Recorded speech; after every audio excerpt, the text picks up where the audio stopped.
EIEEE JEE એમાં 13મા ચેપ્ટરના MCQ એને આગળ વધારીએ છીએ. તેમાં 22મો MCQ ધ્યાન આપો. એક ટી અર્ધ આયુવાળો રેડિયોએક્ટિવ ન્યુક્લિયસ એ ન્યુક્લિયસ બીમાં ક્ષય પામે છે.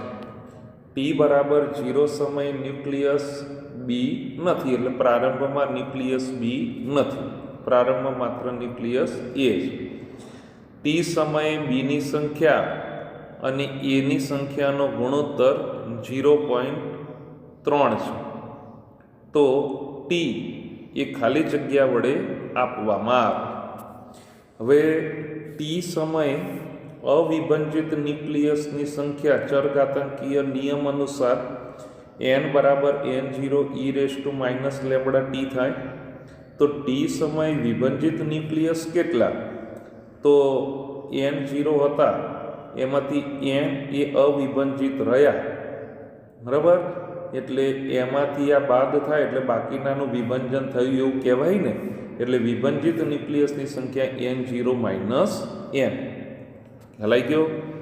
હવે અહીંયા આપણે ટી સમયે બીની સંખ્યા, એટલે આ બીની સંખ્યા એટલે n0 - n, અને અવિભંજિત ન્યુક્લિયસ કે જે પ્રારંભમાં તો એ જેટલું છે ને, બરાબર? એટલે n, તો અપોન n, તો એ ગુણોત્તર એટલે બી ટી સમય બીની સંખ્યા એ કેટલી? n0 - n, અને એની સંખ્યા એ તો n, બરાબર? તો એનો ગુણોત્તર 0.3 આપણને આપેલો છે. એટલે n0 - n અપોન n બરાબર 0.3. તો n ને આપણે જમણી બાજુ લઈ જઈએ એટલે n0 - n બરાબર 0.3 n રહે. તો n0 એને સૂત્રનો કરતા બનાવી એટલે n વત્તા 0.3 n આવું રહે. ક્લિયર ને? n કોમન નીકળે એટલે 1 વત્તા 0.3 એટલે 1.3 ઇન્ટુ n આવું રહે. ખ્યાલ આવ્યો? તો n0 અપોન n બરાબર 1.3. તો આગળ વાત કરીએ તો n બરાબર n0 e−λt આવું છે. તો n બરાબર n0 e−λt ને, તો આને આપણે આ બાજુ લાવી દઈએ તો આ બાજુ જતો રહે. એટલે અહીંયા n0 અપોન n બરાબર અહીંયા શું આવશે? 1 અપોન e−λt ને, એને અંશમાં લઈ જઈએ એટલે e−λt, એટલે n0 અપોન n બરાબર e−λt આ પ્રમાણે મળે. ખબર પડી? ક્લિયર ને આટલું? પણ અહીંયા આપણી પાસે આ તૈયાર છે કે n0 અપોન n બરાબર તો 1.3, તો n0 અપોન n બરાબર તો 1.3, અને આ e−λt, બરાબર? બંને બાજુ આપણે log લઈએ એટલે ln 1.3 બરાબર λt ln e. તો ln એને લોગમાં રૂપાંતર કરીએ એટલે 2.303 log 1.3 બરાબર λt ln e એટલે તો 1. ખ્યાલ આવી ગયો? ક્લિયર આટલું? એટલે આપણી પાસે આ સ્ટેપ આવે 2.303 log 1.3 અને બરાબર λt ઇન્ટુ ln e, પણ ln e એટલે તો 1, બરાબર? પાછું તમે લેમડા બરાબર શું જાણો? તો 0.693 અપોન ટાઉ હાફ એટલે અર્ધાયુ, પણ રકમમાં અહીંયા આપણને અર્ધાયુ તરીકે તો ટી આપેલો છે, ટી અર્ધાયુવાળો, બરાબર? એટલે અહીંયા અપોન ટી આવવાનું. સમજ પડી ને? અને ઇન્ટુ ટી, આમાંથી સ્મોલ ટી અને સૂત્રનો કરતા બનાવીએ એટલે આ ટી આ બાજુ આવતો રહે. હવે જોતા રહેજો. તો ટી બરાબર શું રહેશે? 2.303 log 1.3 ગુણ્યા ટી અપોન 0.693. આમાંથી ટીને સૂત્રનો કરતા બનાવ્યો એટલે 2.303 log 1.3 અને ગુણ્યા ટી અપોન 0.693. આને આના છેદમાં આપણે રાખીએ તો વસ્તુ એકનું એક થાય. એટલે જો આ ટી આર્યો ટી અને log 1.3 અપોન 0.693 2.303 એને છેદના છેદમાં લઈ જઈ શકાય તો અંશ જ કહેવાય હકીકતમાં. આ પ્રમાણે રહે. તો માટે ટી બરાબર ટી કેપિટલ ટી અને log 1.3 આ બંનેનો ભાગાકાર કરીએ એટલે 0.309 બરાબર. એટલે ટી બરાબર ટી અને log 1.3 0.309 એટલે લગભગ 0.3010 કહેવાય. પણ 0.3010 એટલે તો log 2 એટલે log 2 બરાબર. આની કોઈ કિંમત શોધવાની નથી. વિકલ્પમાં આપણને એના સ્વરૂપમાં જ આપેલું છે એટલે લોગના સ્વરૂપમાં જ આપેલું છે બરાબર. એટલે આપણી પાસે જવાબ આ રીતનો મળે. સમજ પડી ગઈ? ક્લિયર આટલું? ઓકે. એની પછી 23મો MCQ ધ્યાન આપી લો. ન્યુક્લિયર પ્રક્રિયા એની 20 એટલે 20 એ પરમાણુ દળાંક બરાબર અથવા ન્યુક્લિયરની સંખ્યા gives એમાંથી 2He2 એ તો 2 જેટલા He હો. દરેકના પરમાણુ ક્રમાંક અહીંયા લખેલા નથી બરાબર. ખરેખર અહીંયા આને આમ લખવું હોય તો 2He2 પછી આ 2He4 આવું લખાય. પણ પરમાણુ ક્રમાંક તો નિશ્ચિત છે બરાબર. કાર્બનને લખવું હોય તો C612. ખ્યાલ આવી ગયો? ક્લિયર આટલું?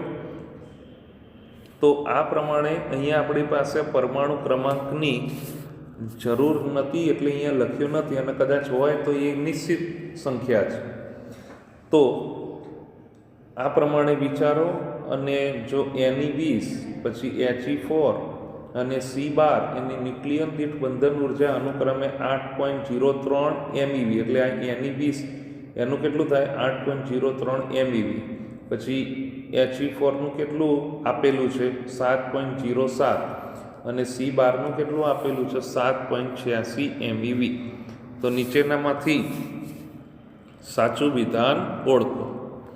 આપણી પાસે આ સમીકરણ તરીકે આપેલું છે. એની 20 gives એમાંથી આ 2 અને He4 તરીકે આપણને છે અને પ્લસ C12 અને પ્લસ ઓર માઇનસ Q. જ્યાં Q એ ઉષ્મા છે. હવે આમાં Q જો ધન મળે તો ઉર્જા આપવામાં આવે અને જો ઋણ હોય તો ઉર્જા મુક્ત થાય. પડી ખબર? તો અહીંયા પરમાણુ દળાંક સંખ્યાને ધ્યાનમાં રાખીને વાત કરીએ તો અહીંયા ધ્યાન આપજો. આ એનો પરમાણુ દળાંક કેટલો 20 એટલે કે ન્યુક્લિયનની સંખ્યા કેટલી 20 એટલે 20 અને ગુણ્યા ન્યુક્લિયન દીઠ બંધન ઉર્જા. ન્યુક્લિયન દીઠ બંધન ઉર્જા બરાબર એટલે B/A કહેવાય. આવા કેટલા ન્યુક્લિયન છે? એક હોય તો B/A, બે હોય તો 2 ગુણવાનું થાય. આવા કેટલા છે 20 છે ને એટલે અહીંયા 20 આવે. એટલે આટલું ધ્યાન રાખજો. અહીંયા કેટલા આવશે 20 બરાબર. 4 નહીં પણ 20 આવે બરાબર. અહીંયા He4 માટે કેવું હોય તો B/4 આવા કેટલા ન્યુક્લિયન છે 4 બરાબર.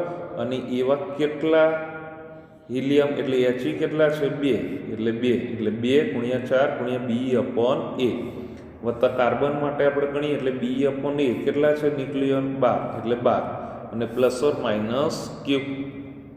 સમજ્યા પડી? ખ્યાલ આવી ગયો? તો અહીંયા આ કેટલા ગણવાના થાય 20 બરાબર. અને 20 ગુણ્યા અહીંયા આપણને કેટલી ઉર્જા આપેલી છે ન્યુક્લિયન દીઠ બંધન ઉર્જા તો આપણને આપેલી છે બરાબર. એની માટે કેટલી 8.03 બરાબર. અને આ 7.07 અને અહીંયા કાર્બનની 7.86. તો અહીંયા આવશે શું 20 ધ્યાન રાખજો હો. અહીંયા 20 ગુણ્યા 8.03 એટલે આ 20 ગુણ્યા 8.03 એવું આવે, એકલા 8.03 નહીં, બરાબર. એટલે ડાબી બાજુના ભાગમાં આટલા 20 વડે ગુણવાનું થાય, એટલે 20 ગુણ્યા 8.03, કેમ કે 20 તો હતા જ ને, અને એની કેટલી છે 8.03. પછી આ 2 ચોક 8 એટલે 8 અને ગુણ્યા 7.07 એ અહીંયા આપણને આપેલું છે, જોઈ લો, બરાબર. અને વત્તા 12 અને B/A એની કેટલી આપેલી છે 7.86, બરાબર. કાર્બનનું એટલું છે, પ્લસ ઓર માઇનસ ક્યુ. તો અહીંયા 20 ગુણ્યા 8.03 કરો એટલે 160.6. એટલે આ બે સ્ટેપ છે ને એમાં થોડીક પ્રિન્ટિંગ મિસ્ટેક છે, એટલે એટલું ધ્યાન રાખી લેજો, બરાબર. એટલે 160.6 MEV બરાબર. હવે આનો ગુણાકાર કરીએ એટલે 56.56 MEV, અને આનો ગુણાકાર કરીએ એટલે 94.32 MEV તરીકે મળે, પ્લસ ઓર માઇનસ ક્યુ. ખ્યાલ આવી ગયો. હવે આ બંનેને સરવાળો કરીને ડાબી બાજુ લઈ જઈએ એટલે 150.88 MEV બરાબર શું રહેશે? પછી તો ખબર પડી ગઈ, પ્લસ ક્યુ જ રહેવાનું. એટલે 160 એમાંથી 150.88 બાદ કરો એટલે 9.72 MEV મળે, જે આપણને પ્લસના સ્વરૂપમાં મળી. એટલે ક્યુ ધન હોય તો ઉર્જા આપવી પડે, એટલે ઉર્જા આપવી પડે. સમજ પડી? ક્લિયર? એટલું. એની પછી 24મો MCQ ધ્યાન આપો. એક પદાર્થની એક્ટિવિટી 700 પ્રતિ સેકન્ડથી 500 પ્રતિ સેકન્ડ સુધી 30 મિનિટમાં બદલાય છે, તો તેનો અર્ધાયુ મિનિટમાં શોધો. હવે એક્ટિવિટીની વાત છે, બરાબર. એટલે વિભંજનનો દર થયો કહેવાય ને, એટલે આ ખરેખર શું થયું કહેવાય? આ dN/dt એટલે I તરીકે જ કહેવાય, અને એ આપણને આપેલું છે, બરાબર. એટલે ચરઘાતાંકીય નિયમ એને ધ્યાનમાં રાખીને વાત કરીએ તો I બરાબર I0 e−λt. આને એટલે I બરાબર I0 e−λt. તો I0/I કરીએ એટલે 1/ આને ટૂંકમાં આ બાજુ લઈ જઈએ એટલે આને આ નીચે લઈ જવું પડે, એટલે 1/e−λt થાય. એટલે આને ઉપર લઈ જઈએ એટલે e−λt થાય. એટલે I0/I બરાબર શું થઈ ગયું? e−λt. પડી ખબર? બંને બાજુ લોગ લઈએ એટલે ln I0/I એટલે લોગ એટલે ln આવે, તો I0/I બરાબર શું થાય? λt ln e, પણ ln e એટલે 1, એટલે અહીંયા λt એકલું આવ્યું, એટલે ln I0/I બરાબર λt, બરાબર. તો અહીંયા પ્રારંભિક એટલે I0 અને અંતિમ એટલે I, તો પ્રારંભિક કેટલું છે? 700 થી 500 લઈ જઈએ છે, એટલે ln 700/500 બરાબર 30 કેમ? એમ કે t બરાબર કેટલું? તો 30 મિનિટ અહીંયા આપણી પાસે છે, ખ્યાલ આવી ગયો ને? એટલે 30 જોઈ લો. એટલે t બરાબર 30 મિનિટ. આ ટાઉન હાફ અહીંયા નહીં આવે, એટલે t બરાબર 30 મિનિટ. આ નહીં લખવાનું હો. હવે થોડુંક ધ્યાન આપો. તમે આમાં જાણો કે લેમ્બડા બરાબર 0.693/τ², બરાબર. આવું તમે જાણો. એટલે લેમ્બડા τ² બરાબર 0.693 એવું લખી શકાય, બરાબર. લેમ્બડા τ² બરાબર 0.693 આવું તમે લખી શકો. ખ્યાલ આવ્યો? તો તમને આટલું ખબર છે કે ln2 એટલે 2.303 અને ગુણ્યા log2 કેવું આવે? તો 2.303 ગુણ્યા log 2 એટલે 0.693 બરાબર. હા, 0.3010 log 2 એટલે 0.3010 બરાબર. અને આ બંનેનો ગુણાકાર કરીએ એટલે 0.693 આવા પ્રકારનું રહે. એટલે તમે ln2 એની બરાબર શું લખી શકો? 0.693. એટલે 0.693 એની બરાબર તમે શું લખી શકો? ln2 લખી શકો ને. એટલે ln2 બરાબર લેમ્બડા ટાઉ હાફ એવું કહી શકાય. એટલે ln2 બરાબર લેમ્બડા ટાઉ હાફ. સમજ પડી? આ ધ્યાન રાખી લેજો. ટૂંકમાં તમે સીધું લખી શકો ln2 એટલે 0.693. કેવી રીતે આવી? 2.303 ગુણ્યા log 2 એટલે 0.3010 અને આ બંનેનો ગુણાકાર એટલે 0.693. પડી ખબર? હવે સમીકરણ 2 અને 1 નો આપણે ગુણોત્તર કરીએ એટલે ln2 અપોન ln, આ 2 0 તો જતા રહ્યા એટલે 7/5 અને લેમ્બડા જતું રહ્યું એટલે ટાઉ હાફ અપોન 30. સમજ પડી? તો હવે ધ્યાન રાખજો, અહીંયા આપણે આ ટી હાફ એટલે કે ટાઉ હાફ એને સૂત્રનો કરતા બનાવીએ એટલે 30 ગુણ્યા ln2 અપોન ln 7/5. સમજ પડી? આનું આપણે લોગને લઈ અને સાદું રૂપ આપીએ છીએ એટલે 0.06004 એટલું રહે અને ગુણ્યા 30 બરાબર ટાઉ હાફ. બરાબર. આ તો તમારે લોગને એને આધારે ખબર પડી જાય ને. પછી ટાઉ હાફ બરાબર આનો ગુણાકાર કરીએ એટલે 61.8 મિનિટ એટલે લગભગ 62 મિનિટ આપણને મળે. બરાબર. એટલે અહીંયા આપણી પાસે અડધ આવ્યું, કેટલા મિનિટ થયો? તો 62 મિનિટ અહીંયા આપણને મળ્યું એવું કહેવાય. સમજણ પડી? ક્લિયર?